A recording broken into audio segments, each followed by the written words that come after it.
अल्लाहुम्मा सल्ली अला सय्यिदिना मुहम्मद या रब्बि सल्ली व सल्लिम दाइमन अबदन अला हबीबी। कि जो दुनिया जिसको आपने फॉलो करना है, आपको पता है यूरोप अमेरिका में कितना बड़ा मसला बन चुका है, जो फैमिली सिस्टम तबाह हुआ है उन लोगों का, इतना बड़ा मसला बन चुका है। अभी बीबीसी की कल परसों की रिपोर्ट थी कि ग्रोथ रेशो जो जीरो में माइनस में जाना शुरू हुआ है ना, उसकी वजह से धड़ाधड़ हमें वीजे दे रहे हैं वो लोग कि हमारे यहाँ के काम करो। बताओ हम इस काबिल हैं कि कोई हमें घर में रखना भी पसंद करे? वो रख रहे हैं यार, हमें बंदे ही शॉर्ट हो रहे हैं, मार्केट से बंदे ही शॉर्ट होते चले जा रहे हैं। तो वजह ये है उसकी कि वो कह रहे हैं भाई हमारे मुल्कों में मुल्क तरक्की तो कर रहा है, लेकिन आहिस्ता आहिस्ता क्या हो रहा है। यहां तक उनकी खबरें हैं कि 2050 में इस्लाम यूरोप का सबसे बड़ा मजहब बन चुका होगा। वजह क्या है कि ग्रोथ रेशो यहूदियों का बढ़ रहा है और मुसलमानों का बढ़ रहा है, उनका तो खत्म हुआ, हमारा मजहब की वजह से बढ़ रहा है ना। अगर आप सोसाइटी से मजहब को निकाल देंगे तो आप मुझे बताओ, मेडिकल साइंस बाप के हुकूक बताती है कि बाप के क्या हुकूक हैं? बोलो ना क्या हो गया भाई, ये आपको न्यूटन बताएगा माँ के क्या हुकूक हैं? न्यूटन तो ये बताएगा कि सेब ऊपर से हमेशा नीचे ही आता है, तो खोपड़ी तरह बचा के रखना, हर ऊपर से गिरने वाली चीज़ कहाँ आएगी। लिहाजा जिसने न्यूटन के सारे कवानीन पढ़े हुए हैं ना, वो कहीं कराची में बिल्डिंग के नीचे बैठते हुए डरता है। उसको पता है ऊपर से पैम्पर भी आके गिर सकता है और कचरे की शॉपर भी आके, जो साइंस का तालिब इल्म होगा वो ज़्यादा एहतियात करेगा कि ऊपर से भाई पैम्पर भी आ सकता है, ऊपर से कचरा भी आ सकता है, टमाटर भी आ सकता है, कुछ भी आ सकता है, कोई भी चीज़। इसलिए कि आपका सर बहुत मुकद्दस है, इसकी बेस पर यह नहीं होगा कि न्यूटन का लॉ चेंज हो जाए, पैम्पर ऊपर से आके नीचे आने के बजाय ऊपर जाना शुरू हो जाए। तो न्यूटन के लॉ से आपको ये तो पता चलेगा अब्बा के क्या हुकूक हैं, माँ के क्या हुकूक हैं, बहन भाइयों के क्या हुकूक हैं, बीवी के क्या हुकूक हैं, शोहर के क्या हुकूक हैं, औलाद के क्या हुकूक हैं, और शराब कितनी बुरी चीज़ है, नशा कितनी बुरी चीज़ है, ड्रग्स कितनी बुरी चीज़ है, और जिना कितनी बुरी चीज़ है, होमोसेक्सुअलिटी कितनी बुरी चीज़ है। इसमें आपको मज़हब के अलावा कहीं भी सही गाइडेंस नहीं मिलेगी। इसमें आप अपनी अकल से भी फैसला नहीं कर सकते, आपको खुदाई कानून के सामने हथियार डालने पड़ेंगे। खुदा ने जिसको कह दिया अच्छा वो अच्छा है, जिसको कह दिया बुरा वो क्या है, बुरा है। और जो आप इल्म हासिल कर रहे हो यूनिवर्सिटी में, मज़हब ने हमें दुनिया छोड़ने की इजाज़त नहीं दी है। मैंने बताया ना, इस्लाम जब आया तो साइंसी तरक्की उसी वक्त शुरू हुई है, लेकिन मज़हब ने एक चीज़ हमें हुक्म दिया है कि आप इस साइंस और टेक्नोलॉजी में तरक्की करें, बल्कि मोटिवेशन किया। कैसे? नबी सल्लल्लाहु अलैहि वसल्लम की सही हदीस है, अल मुमिनुल क़विय्यु अहब्बु इलल्लाहि मिनल मुमिनिज़ ज़ईफ़। पावरफुल मोमिन, ताकतवर मोमिन अल्लाह को कमज़ोर से ज़्यादा महबूब है। ये सही हदीस है। तो उलमा कहते हैं पावर सिर्फ जिस्मानी नहीं है, साइंस और टेक्नोलॉजी की पावर, दौलत की ताकत, हर चीज़ इसमें दाखिल है। एक मुसलमान दौलतमंद है, एक गरीब है, अल्लाह को कौन ज़्यादा महबूब है? भाई पावरफुल ज़्यादा महबूब है ना, जो दौलतमंद है वो अल्लाह को ज़्यादा महबूब है, बशर्ते कि बुराई से बचे। वो हदीस में जो आता है ना, गरीब जन्नत में ज़्यादा होंगे, उसकी वजह है कि वो बुराई से बचते हैं। दौलत आने के बाद फिर आदमी बुराइयों की तरफ जाता है। लेकिन मिजाज इस्लाम का क्या है कि पावरफुल आदमी अल्लाह को ज़्यादा महबूब है, किसकी निस्बत? बोले, कमज़ोर की निस्बत। हज़रत उस्मान अगर पावरफुल ना होते माली लिहाज से, 900 घोड़े एक मौके पे नबी सल्लल्लाहु अलैहि वसल्लम को उन्होंने दीन की इशाअत के लिए गिफ्ट किए हैं। तो गरीब होते तो ये मदद कर सकते थे। हज़रत उस्मान ने जो कुएँ खरीद के वक़फ़ किए हैं, अब तक मक्का में, मदीना में मौजूद हैं। वो लोग पानी पी रहे हैं, उनको सवाब मिल रहा है कि नहीं मिल रहा? एक ज़रई यूनिवर्सिटी का एक तालिब इल्म था, उसने मुझे कहा कि मैं ये ज़रई यूनिवर्सिटी में पढ़ रहा हूँ ताकि हमारे मुल्क की पैदावार में किसी तरीके से इजाफा हो, तो इसका कुरान और सुन्नत में क्या इसका सवाब है? मैंने तो कोई हदीस नहीं पढ़ी कि जो ज़रई यूनिवर्सिटी में अच्छे नंबर से पास होगा उसको जन्नत मिलेगी। मैंने कहा मेरे भाई, आप अगर कुरान और सुन्नत सही बसीरत की आंखें से देखते ना, चश्मा सही लगा के देखते, तो आपको ज़रई यूनिवर्सिटी में पढ़ने की फजीलत आपको पता चल जाती। मैंने कहा बुखारी मुस्लिम की हदीस है, रसूलुल्लाह सल्लल्लाहु अलैहि वसल्लम ने फरमाया, जिस शख्स ने एक दरख्त लगाया, कितने? एक, इसके मरने के बाद भी जब तक चरिंद परिंद भी इससे खाएंगे ना, इंसान तो दूर की बात, जानवर भी जो फ़ायदा उठाएंगे, एक एक लुक़मा ऐसा नहीं है जो ज़ाया हो रहा हो, कब्र में इसको इसका सवाब मिलेगा। जब मैदान हशर कायम होगा ना तो तराजू में ये सवाब लाके रखे जाएंगे। मैंने कहा एक दरख्त का इतना सवाब है, ज़रई यूनिवर्सिटियों में पढ़कर आप मुल्क की पैदावार में इजाफा करके इंसानों की खिदमत करोगे तो क्या इसका कम सवाब मिलेगा आपको? समझ में आ रही है बात कि नहीं आ रही? अक्सर लड़के हमसे पूछते हैं, मेडिकल कॉलेज में पढ़ते हैं, डॉक्टर बनने का क्या सवाब है? कोई हदीस में आया हो कि जिसने डॉक्टर बना वो हाफिज़ों की फजीलत तो सुनते रहते हैं, भाई जो डॉक्टर बना तो जन्नतुल फिरदौस में जाएगा। कहीं सुना आपने कि ऐसी कोई हदीस? तो वो परेशान होते हैं, यार हमारे दीन में डॉक्टर बनने की तो कोई फजीलत ही नहीं है। मैंने कहा यार कुरान की आयत है, मन अहयाहा फकअन्नमा अहयन्नास जमीआ, जिसने एक इंसान की जान बचाई ऐसे जैसे पूरी इंसानियत की जान बचाई। तो डॉक्टर बन के आप क्या एक इंसान की जान बचाते हो? सैकड़ों हजारों लोगों की जान बचा। हम भी जब बीमार होते हैं किसके पास जाते हैं? डॉक्टर के पास जाते हैं। तो अल्लाह ताला या इस्लाम आपको किसी तरक्की से रोकता नहीं है, बल्कि तरक्की का हुक्म देता है। फ़र्क सिर्फ आप में और गैर मुस्लिम में इतना है कि आपकी तरक्की का बुनियादी मकसद अल्लाह की रज़ा होनी चाहिए।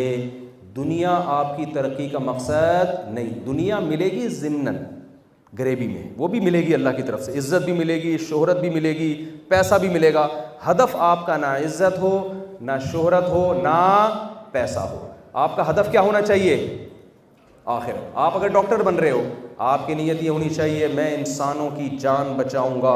अभी एक डॉक्टर थे, उनसे मेरी कहीं चलते फिरते मुलाकात हो गई। वो ऑपरेशन करने जा रहे थे मोतिया का, वो मुझे अपने साथ ले गए। उन्होंने कहा चलो आपको मोतिया का ऑपरेशन दिखाता हूँ कैसे होता है। मैं भी चला गया, मास्क वास्क लगाया, वो ग्लव्स वगैरह पहना दिए। वो भाई मैं तो डर गया, बंदे की आँख खोली हुई है, उसमें जनाब वो जो चापड़ और वो जो बुकते बुकते कसाईयों के पास होते हैं ना, थोड़ा स्टाइलिश थे वो लेके आँख को खोला हुआ है उन्होंने। और मैंने कहा भाई ये तो बड़ी टेंशन वाला काम है। तो वो बता रहे थे कि ऐसे हम निकालते हैं, नया लेंस डालते हैं। मैंने कहा यार ये तो इसको अंधा होने से बचा रहे हैं ना।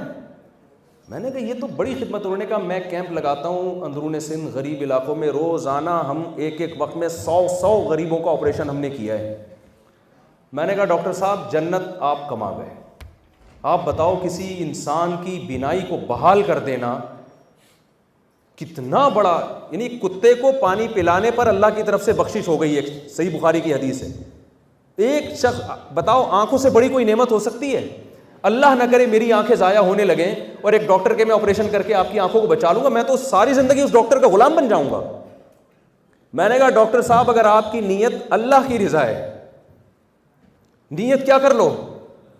अल्लाह की रज़ा। मैंने कहा आप हो गए कामयाब। आप तो ये सारे गरीब क़यामत के दिन खड़े होंगे, अल्लाह तो इसको कैसे जहन्नम में लेके जा रहा है?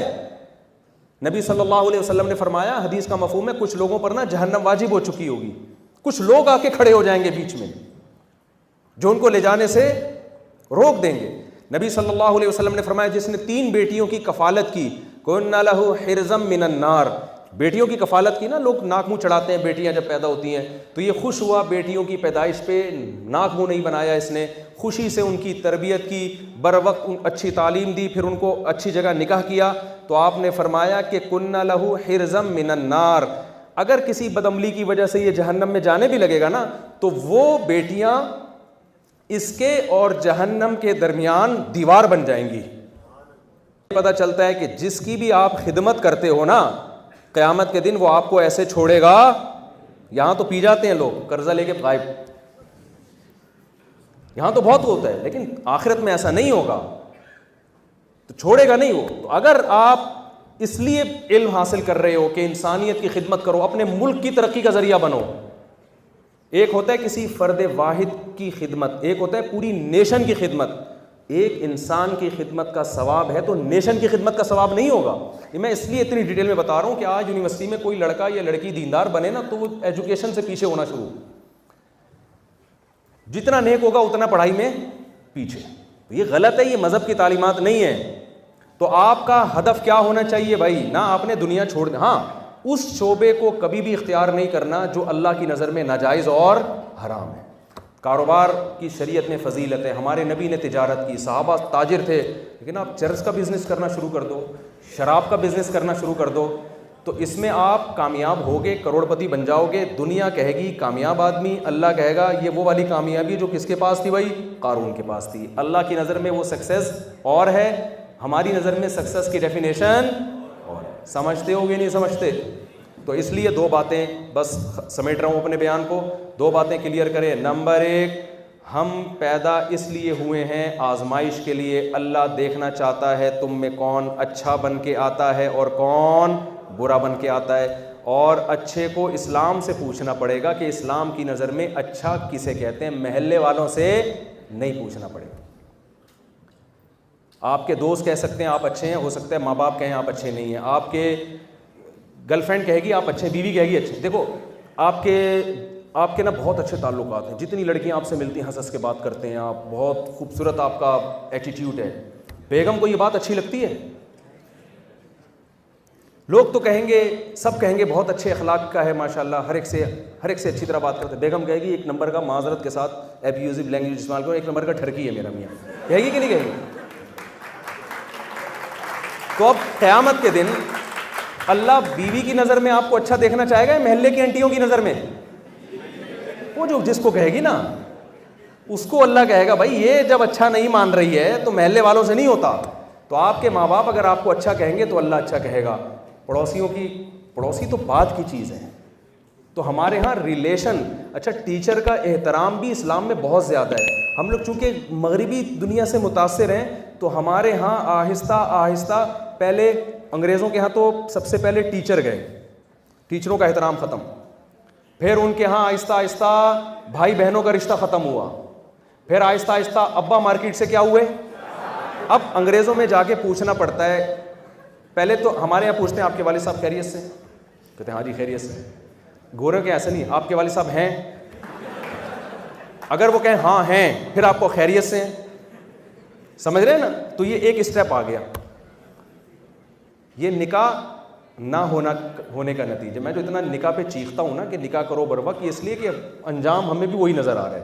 तो उनके यहाँ रिस्पेक्ट, बस एक उनके यहाँ एक क्राइटेरिया है, तो हमने इस्लाम से लेना है। इस्लाम में टीचर का एहतराम है, रूहानी बाप की जगह होता है, उसको आपको इज़्ज़त देनी पड़ेगी। अगर वो कभी कड़वी कसीली आपके साथ ऐसा रवैया रखता है तो आपको उसको बर्दाश्त करना पड़ेगा। फिर टीचर का एहतराम है, फिर बाप का एहतराम है, माँ का एहतराम है, जो बड़े हैं आपके ख़ानदान के उनका एहतराम है, शराब नहीं पीनी आपने। और एक आखिरी बात करके, बिल्कुल सच्ची मुच्ची की आखिरी बात, देखो अल्लाह की नज़र में जो लोग अल्लाह को मानने वाले हैं और नहीं मानने वाले, अल्लाह ये ज़बानी दावा कभी भी कबूल नहीं करते। अल्लाह कहते हैं मैं तुम्हें आजमाऊँगा कि तुम मुझे मानते हो कि नहीं मानते। तो उसके लिए जो अल्लाह ने फ़र्क रखा है ना, वो नमाज का रखा है। कौन सा फ़र्क रखा है? इस बारे में बहुत सारी अहादीस हैं, मैं बयान करूंगा सारी अहादीस तो वक्त बहुत लंबा हो जाएगा। अल्लाह की नज़र में जो अल्लाह को मानने वाले और नहीं मानने वाले, उनमें फ़र्क ये है कि कौन हय्या अला सलाह की सदा पे नमाज की तैयारी करता है और कौन तैयारी नहीं करता। ये वो फ़र्क है। हदीस में आता है, सहाबा कहते हैं कि हम जो मुनाफिकीन को पहचानते थे ना, और गैर मुस्लिम और काफिर को पहचानते थे, वो कलमे से नहीं मिलता कि कौन कलमा पढ़ता है कौन नहीं पढ़ता। कलमा पढ़ने में कितना टाइम लगता है। हम ये देखते थे कि अजान के टाइम पे कौन नमाज की तैयारी करता है और कौन नमाज की तैयारी नहीं करता। इससे हमें पता चलता था मुस्लिम है या गैर मुस्लिम है। आज अजान हो रही होती है, हिंदू भी बैठे हैं, ईसाई भी बैठे हैं, मुसलमान भी बैठे हैं, भाई वो ठीक है, उनको आप ना छेड़ें, वो उनका मज़हब है, इस्लाम में कोई ज़बरदस्ती नहीं है। लेकिन आप नमाज के टाइम पे उठेंगे तो ये फ़र्क पता चलेगा कि आप मुस्लिम हैं और वो क्या हैं, गैर मुस्लिम। तो आज मैं आपसे चंद वादे लेके जाऊंगा, उसके बाद मैं सवाल जवाब की तरफ आता हूँ।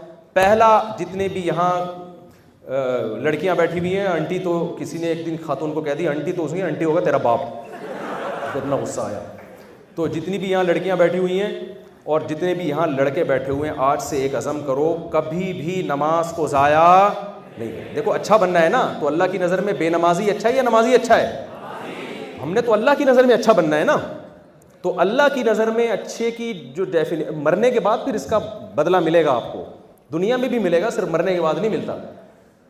तो आज से अज़म करें कभी भी नमाज को ज़ाया नहीं करना। और मर्दों पर जमात की नमाज वाजिब है।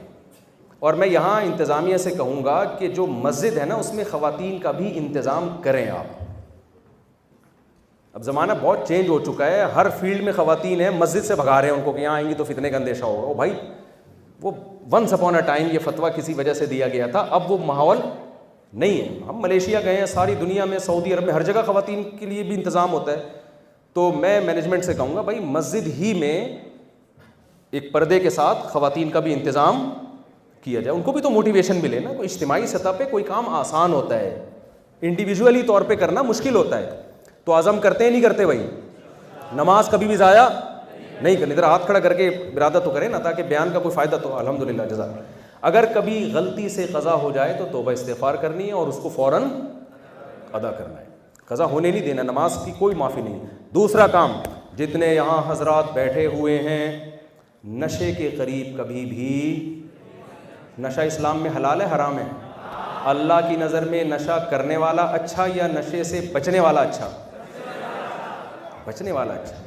कोई भी पी रहा है ना बैठ के, आपको भी दोस्त ख़राब करते हैं, कहते हैं यार एक घूंट ज़रा सुट्टा लगा के दे, टेंशन तेरी ख़त्म हो जाएगी। वक्ती तौर पर टेंशन ख़त्म होगी, लेकिन ये टेंशन कम होने के बजाय बोलो बढ़ेगी।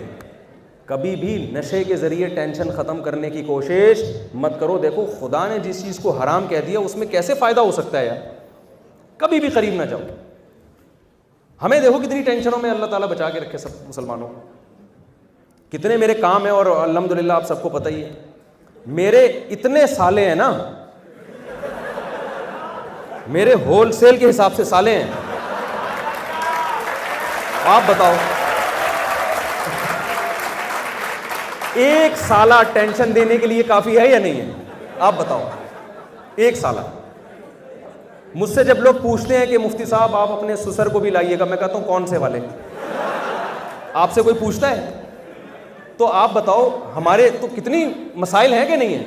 अल्लाह का शुक्र है हम तो नहीं पीते भाई ना। अल्लाह सिगरेट से भी हमें बचाया हुआ है, चरस से भी बचाया हुआ है। यही होता है, ज़्यादा टेंशन होती है तो रो लेते हैं तन्हाई में बैठ के,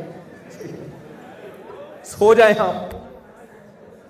तो ये कोई तरीका नहीं है टेंशन ख़त्म करने का। टेंशन, ये तो मैं मजाक कर रहा हूँ कि मेरे साले को टेंशन नहीं, वो भी बयान सुनते हैं, वो फिर कह के यार वो भी टेंशन सच्ची मुच्ची में देना शुरू कर देंगे फिर। तो आप मुझे एक बात बताओ, कभी भी नशे के करीब बोलो मत जाओ। मैं आपसे कहता हूँ सिगरेट भी छोड़ दो अगर पीते हो तो। देखो हमने दुनिया में बहुत सफ़र किया है, ठीक है हम मौलवी लोग हैं, लेकिन तजर्बा हमारा बहुत है। 60 साल के बाद सिगरेट वालों को मैंने लुढ़कते हुए बहुत देखा है। 60 साल तक जवान होता है आदमी, किसी तरह चल जाता है, उसके बाद बहुत बड़े मसाइल खड़े होते हैं। तो क्यों अपनी कब्र खुद क्यों खोद रहे हो? बहुत ज़्यादा ये जो नशा है ना हमारी यूनिवर्सिटियों में आ रहा है आहिस्ता आहिस्ता, ये आपको सुकून नहीं देगा कभी भी, ये आपकी डिप्रेशन और स्ट्रेस को बढ़ाएगा, ये कभी भी ख़त्म नहीं करेगा। वक्ती फ़ायदे को मत देखो, वक्ती तो हीरोइनची को बड़ा मज़ा आता है, उसके बाद उसका हशर देखो क्या होता है। हर चीज़ में मगरिब को फॉलो कर रहे हैं। बाज़ यूरोप की कंट्री ऐसे हैं जहाँ नशा बिल्कुल लीगल है, वो इतना ज़्यादा बेजार हो गए उन्होंने लीगल कर दिया कि छुप छुपा के सब नहीं पीना है तो इधर बैठ के पियो यार, हमारे सामने पता तो हो गया कौन कितना पी रहा है। तो आप क्या चाहते हो आपके कंट्री में भी ऐसा ही हो? उनसे, गोरों से अच्छी चीज़ें लो, डिसिप्लिन लो, ट्रैफिक के कवानीन की पाबंदी लो, ड्रग्स उनसे लेने की कोशिश ना करो। हमारे मज़हब में हराम है ये चीज़। अज़म करते हैं कि नहीं करते? अब सवाल पैदा होते हैं जब टेंशन है इतनी, एक्चुअली ये करके ना क्या करें। तो मुझे पता है आप लोग की टेंशनें क्या हैं, वो हमें पता है, उसका हल अल्लाह ने निकाह में रखा है, ठीक है? वही टेंशन है, इस्लाम ने आपको परमिशन दी है भाई, निकाह करके रहो यार, आसान बनाया है निकाह को अल्लाह मियां। खुदा की कसम इस्लाम में जितना आसान निकाह है ना, दुनिया में किसी मज़हब में इतना आसान। गोरों को कोर्ट जाना पड़ता है, हिंदुओं को आग के गिर 7 चक्कर लगाने पड़ते हैं। तो तीसरा काम, इधर तवज्जो, बस बात को समेट रहा हूं मैं। तीसरा काम आपने क्या करना है, हमारी सोसाइटी, देखो कुछ हुकूक अल्लाह के हैं, कुछ बंदों के, वो भी अल्लाह ही की वजह से हम पूरे करते हैं। तो अल्लाह के हुकूक में सबसे पहले नमाज है, जो मैंने आपको बताया उसकी पाबंदी करनी है। अल्लाह ने जो बंदों के हुकूक रखे हैं, अच्छा कुछ अपनी जान के हुकूक हैं, उनमें मैंने बताया नशा नहीं करना, नशा आपके अपने लिए नुकसानदेह। तीसरा काम, जो आपस के रिलेशन हैं उन रिलेशन में व उलुल अरहामी बाज़ुहुम औला बिबाज़िन फ़ी किताबिल्लाह, अल्लाह कहते हैं जो खूनी रिश्ते हैं उनके साथ तुमने बहुत अच्छा सलूक करना है।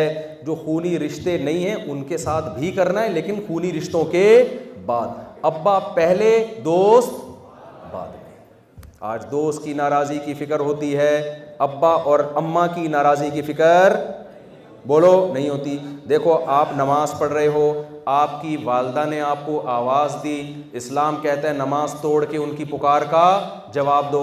आपका दोस्त वसीम हो, सत्तार हो, गफ़ार हो, करोड़ों रुपए आपने उससे कर्जा लिया हुआ है बेशक, वो जब नमाज में पुकारेगा, आप नमाज पढ़ रहे हो, तो इस्लाम आपको नमाज तोड़ने की इजाज़त नहीं देता। आपको अब्बा ने तो 1 रुपया नहीं दिया और वसीम ने करोड़ों रुपए मुझे दिए, इस्लाम कैसा मज़हब है?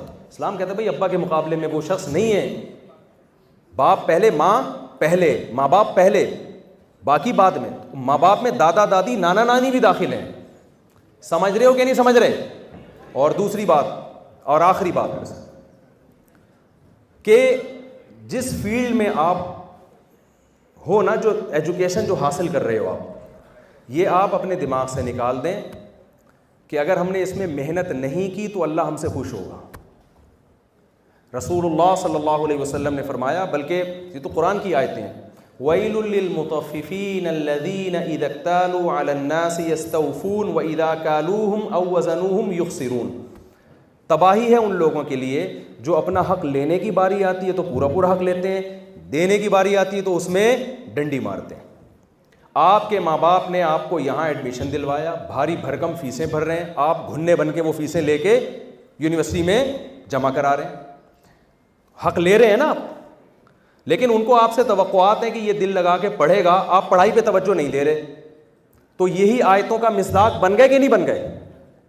क्या हो गया भाई?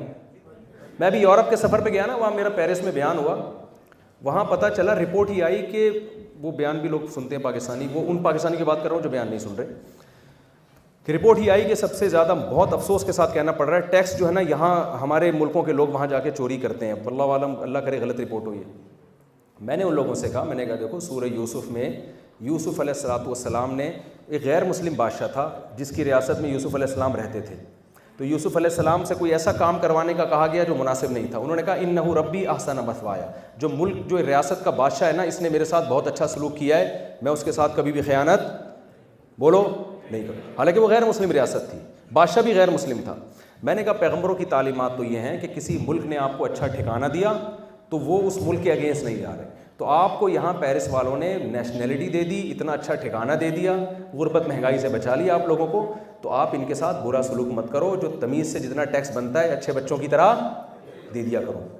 और ये गवर्नमेंट का लॉ बाद में होगा, अल्लाह का लॉ ये पहले। मैंने कहा अगर आप टैक्स नहीं देते, यहाँ की गवर्नमेंट आपको कुछ कहे ना कहे, अल्लाह नहीं छोड़ेगा आपको, क्योंकि अल्लाह ने शुएब अलैहिस्सलाम की कौम को तबाह किया है इस बेस पे कि अपना हक पूरा लेते थे, देते वक्त घुन्ने बन जाया करते थे। घुन्ना समझते हैं? जो बन जाते हैं हम लोग, उसी को घुन्ना कहते हैं। तो आपके पेरेंट्स ने आपको यहाँ दाखिल किया, वो आप पे खर्चा कर रहे हैं, गवर्नमेंट का आप पे खर्चा हो रहा है, यहाँ के टीचरों की सलाहियतें आप पे लग रही हैं। अगर उसका आउटपुट अच्छा नहीं निकलेगा तो इससे सिर्फ सोसाइटी में आपको ताने नहीं मिलेंगे, सबसे पहले आपको किसके सामने जवाब देना पड़ेगा? बोलो, अल्लाह के सामने।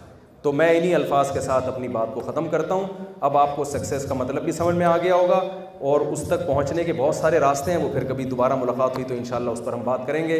अल्लाह ताला जी हाँ समझने की अमल की तौफीक अता फरमाए। सवाल जवाब जो भी।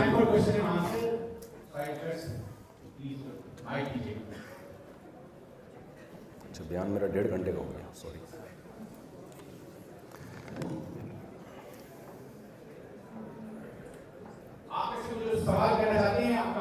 भैया किसी ने दुआ की दरख्वास्त दी है, किसी खातून ने, कि इनकी बच्ची है मुनीबा, उसकी तबीयत बहुत ख़राब है, दिल से दुआ है अल्लाह ताला शिफा अता फरमाए।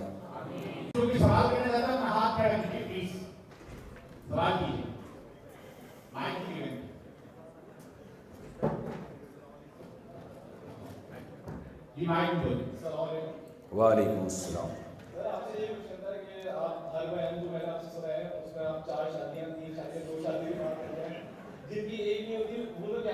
उनको ये शेर सुनाया करें जो मैं भी पढ़ रहा हूँ। पानी वानी की बात करते हो, दिल जलाने की बात करते हो, 6 महीने से मुंह नहीं धोया, तुम नहाने की बात करते हो।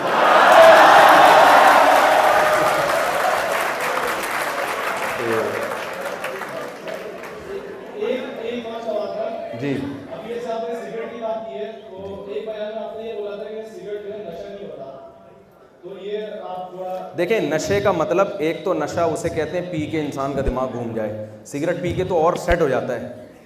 तो नशे का मेरा वो मतलब नहीं है, जो एक नशे का मतलब जिसकी लत पड़ जाए आपको, इस माना में नशा है कि नशे की तरह इसकी आदत पड़ जाती है, नहीं मिलेगी आप डिप्रेशन में जाओगे, समझते हैं? इस सेंस में मैंने उसको नशा कहा। सिगरेट कोई हराम नहीं है, लेकिन कोई ये सिगरेट ही बुनियाद है, यहीं से आगे सारी चीज़ें शुरू होती हैं। जी वालेकुम सलाम। किसके बारे में? कामयाबी क्या है कि अल्लाह की रज़ा के लिए करें, तो इसमें बहुत बड़ा फैक्टर ये आता है कि परेशानी होती है कि आजमाइश भी एक बहुत बड़ा फैक्टर है कि अल्लाह आजमा रहा होता है जी और हम गलत ले लेते हैं कि भाई ये हमारी नाकामी है, या हम बहुत ज़्यादा, जैसे मेरी वालदा 2.5 साल से बहुत ज़्यादा बीमार है और बिस्तर पे हैं, तो 12-12 घंटे के हिसाब से 12 घंटे मैं घर पे गुजारता हूँ, फिर जब मेरी बहन संभाले या मैं 12 घंटे देता हूँ, इस तरह हम अपने अम्मी अब्बू को देकर। बहुत प्यारा सवाल कि मैं समझ गया आपका सवाल।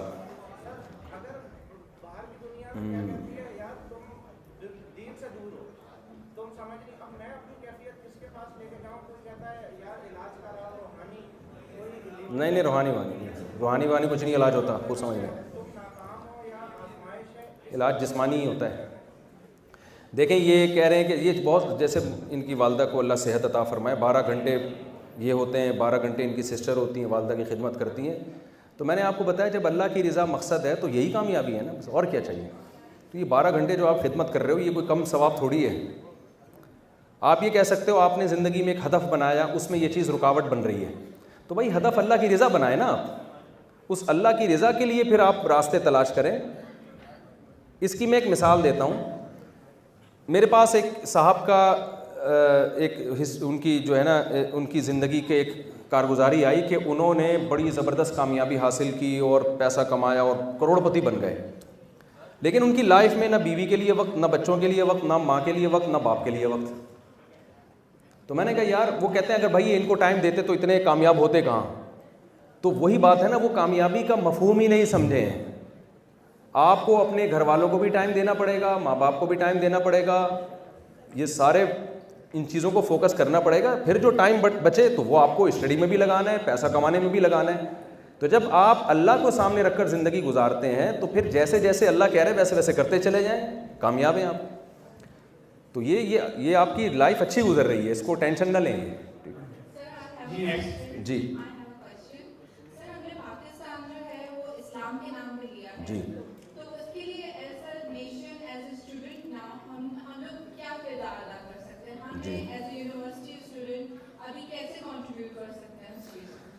बिल्कुल, इन्होंने एक बहुत ही अच्छा सवाल किया। निज़ाम की तब्दीली कैसे हो? देखें, पाकिस्तान में निज़ाम की तब्दीली के दो रास्ते हैं, या तो तलवार लेके उठें, इस्लामाबाद पे कब्ज़ा करके खिलाफत का ऐलान कर दें।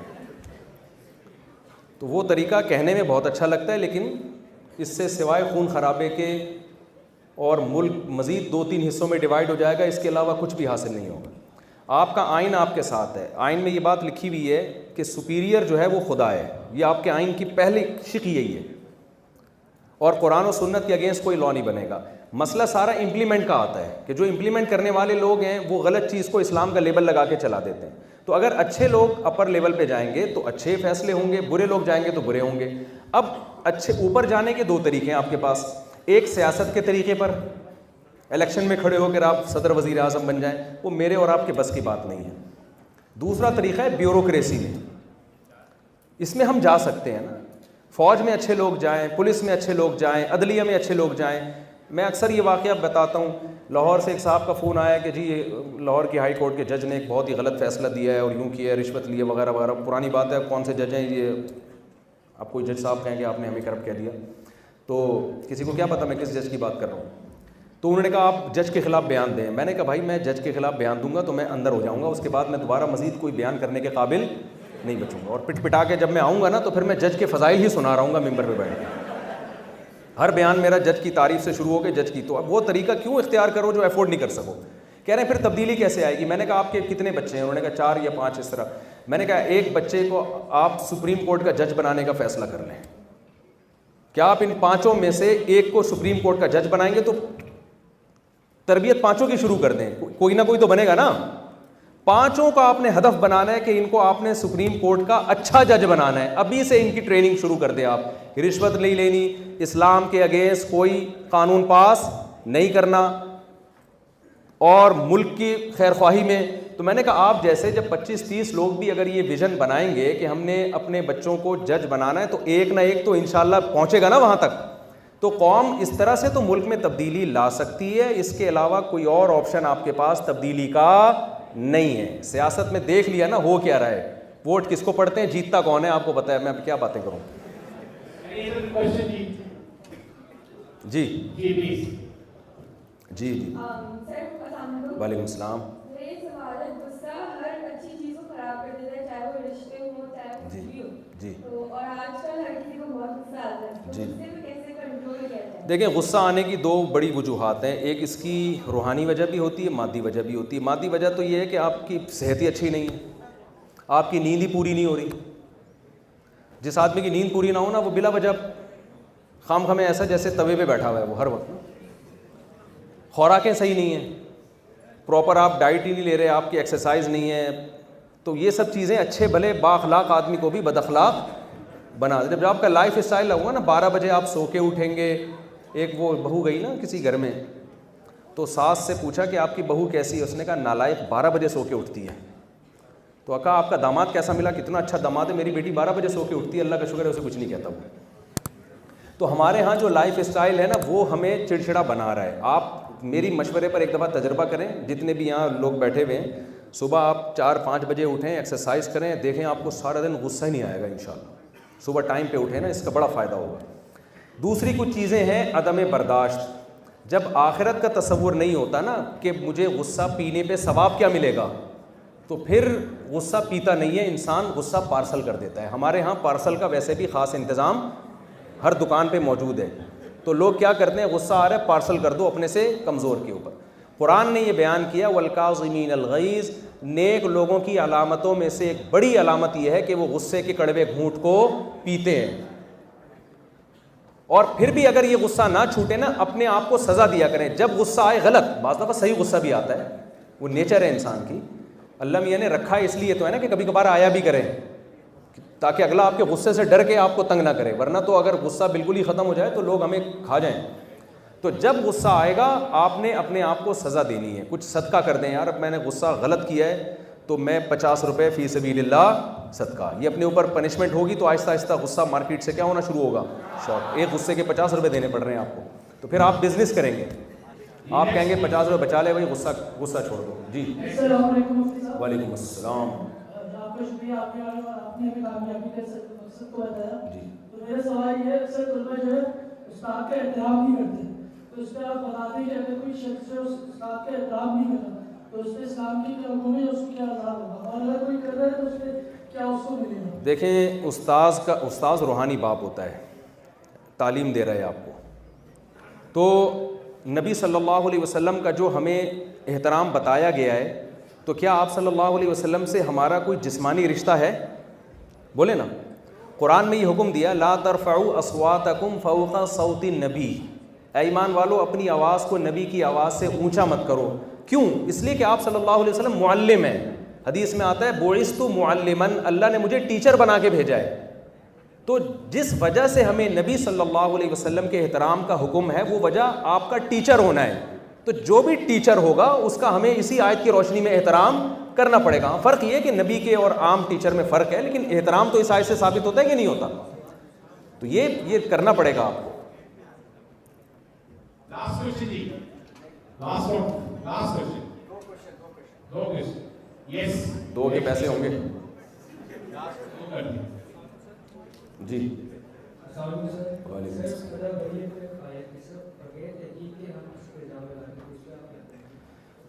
ये तो अल्लाह मियाँ ने मना किया। सूरह हुजरात में आप देखें कि इन बाद ज़न्नि इस्मुन, बग़ैर तहक़ीक़ के आप किसी से बदगुमान ना हो।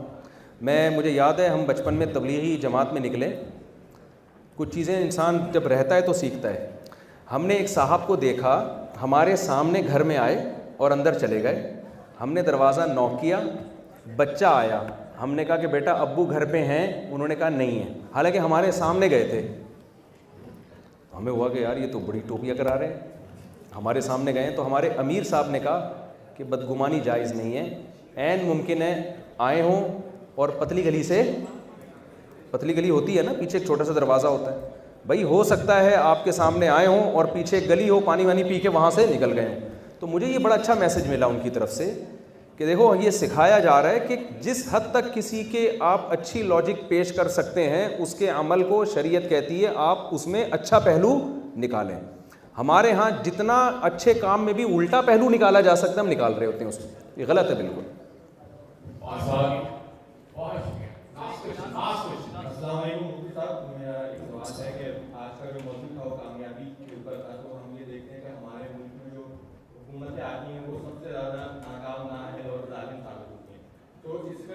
इसका हल क्या है, और आपने कहा कि इसका हल जो है वो सियासी तरीके से किस तरह निकालना चाहिए, क्योंकि हम अगर अपनी इस्लामी तारीख में देखते हैं तो सबसे बड़ी मिसालें जो मुझे नजर आती हैं वो हज़रत हुसैन रज़ियल्लाहु ताला अन्हु ने तालिब हुकूमत के खिलाफ इल्ज़ाम किया और उनको शहीद कर दिया गया, और इसी तरह अब्दुल्ला बिन ज़ुबैर रज़ियल्लाहु ताला अन्हु ने भी तालिब हुकूमत के खिलाफ इल्ज़ाम किया, उसमें उसकी वजह से उनको भी शहीद होना पड़ा। तो हमें अपनी हुकूमत की वजह से अब दुनिया में भी जाके बदनाम होते हैं, जब बाहर मुल्क जाते हैं तो हमारी हुकूमतों की वजह से, करप्शन की वजह से हमें जो है वो बातें सुननी पड़ती हैं। तो हम इसके लिए क्या ऐसा सीरियस इक़दाम कर सकते हैं या कोई ऐसा हल निकाल सकते हैं कि इस मसले को हल करें? देखिए, पहली बात, हज़रत हुसैन रज़ी अल्लाह ताला अन्हु ने हुकूमत के ख़िलाफ़ बगावत नहीं की थी। हज़रत हुसैन रज़ी अल्लाह ताला अन्हु को जो कूफा में ख़त दे के बुलाया गया था ना, उनको धोखा दिया गया था अहले कूफा की तरफ से। उनको ये बताया गया था आप यहाँ का पूरी कौम आपके साथ है। इसी वजह से उनकी जो मैं अब ये टॉपिक में जाऊँगा तो ज़रा थोड़ा सा हसास टॉपिक है, इसमें फ़िरक़ावारियत का भी आता है। उसका ख़ुलासा ये है कि हज़रत हुसैन रज़ी अल्लाह ताला अन्हु बैत के लिए तैयार थे। वो हुकूमत ने ही उनके साथ जुल्म किया कि वो बैत के लिए तैयार हैं, अपने मुतालबात से दस्तबरदार हो रहे हैं, लेकिन हुकूमत ने ज़िद की, ज़्यादती करके उन पे अटैक करके उनको शहीद किया है। तो वो रियासत के अगेंस्ट बगावत नहीं थी। बाकी अब्दुल्ला बिन ज़ुबैर की तो बाकायदा स्टेट थी, मक्का में रियासत थी, उन पे तो हज्जाज बिन यूसुफ ने जुल्म करके उस स्टेट के ख़िलाफ़ वो किया है। तो स्टेट के ख़िलाफ़ आपको इस्लाम इजाज़त नहीं देता। रसूलुल्लाह सल्लल्लाहु अलैहि वसल्लम की बुखारी मुस्लिम की सही हदीस हैं कि जब भी मुसलमानों का कोई एक भी हाकिम हो तो उसके ख़िलाफ़ जो भी उठे उसको कत्ल कर दो, क्या कि मुसलमानों का इत्तेहाद ख़राब ना हो। तो आप स्टेट के मुसल्ला लड़ाई नहीं कर सकते आप स्टेट में।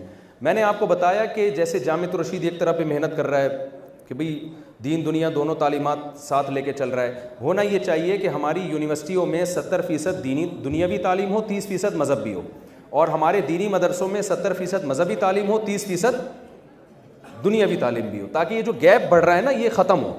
अभी तो एक बहुत ज़्यादा गैप बढ़ता चला जा रहा है, ये ख़त्म होना चाहिए। बहुत शुक्रिया। मंजिल से आगे बढ़ गए, मंजिल तलाश कर, बेचारे कुछ हो जाए या तो समंदर तलाश कर। शीशा टूट जाता है पत्थर की चोट से, पत्थर जो टूट जाए। मुफ्ती तारिक मसूद साहब के बयानात सुनने के लिए youtube.com/मुफ्ती तारिक मसूद को सब्सक्राइब करें, और अगर आप लाइव वीडियो को कभी भी मिस नहीं करना चाहते हैं तो सब्सक्राइब करने के बाद बेल आइकन पे क्लिक करना मत भूलें। जज़ाकल्लाह।